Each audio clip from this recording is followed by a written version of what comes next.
buying cycle. If you look at the stock market right now, with the new administration kind of coming in, stock market is like crazy, right? Fed, the indication is that the interest rates will kind of go down. Uh, how soon they go down or how fast they go down, that's another story. But general sentiment is that interest rates will drop at some point of time. People from a residential standpoint, you see the investors are kind of sitting on the fence right now, right? And kind of watching your timing.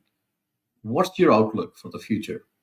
Well, somebody came up with a phrase about 2 or 3 years ago when interest rates started going up and they were getting distressed because their adjustable rate loan payments were increasing and maturities were facing them, were facing them, and they were worried that their loan was going to come due. And so somebody invented this saying that said, survive till 25. And the belief was that if you could get until 2025, you could buy enough time to get until 2025, then interest rates were going to come down and financing was going to be more available, and everything was going to be fixed, and everything was going to be great. I never really quite believed that saying. My saying is more, I kind of came up with my own sayings where it's like, okay, I think it's going to be fixed in 26. Or maybe you could say, you'll be in investor heaven in 27.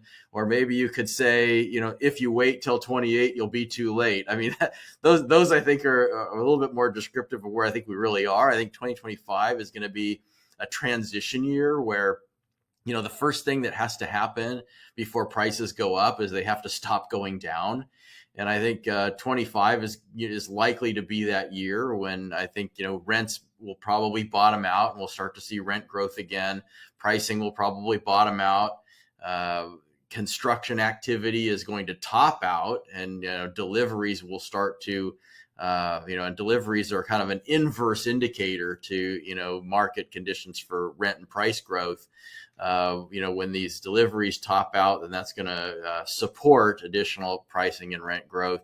So I think 25 is going to be a bit of a transition year. Hopefully we'll see the bottom happen in 25.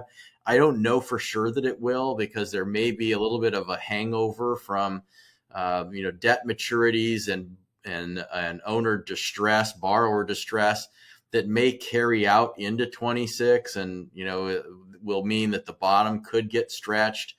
But I think we're going to see it. I think we're going to see it happen within the next year or so, and that's going to present a really good buying opportunity. And I think that buying opportunity is going to last a little while. We'll have a couple of really good years of buying at a really reasonable basis. If we can get buyers and sellers on the same page. I think the fundamentals for multifamily specifically are very sound. Fundamentally, and I think we're going to see some better times ahead than we had seen over the last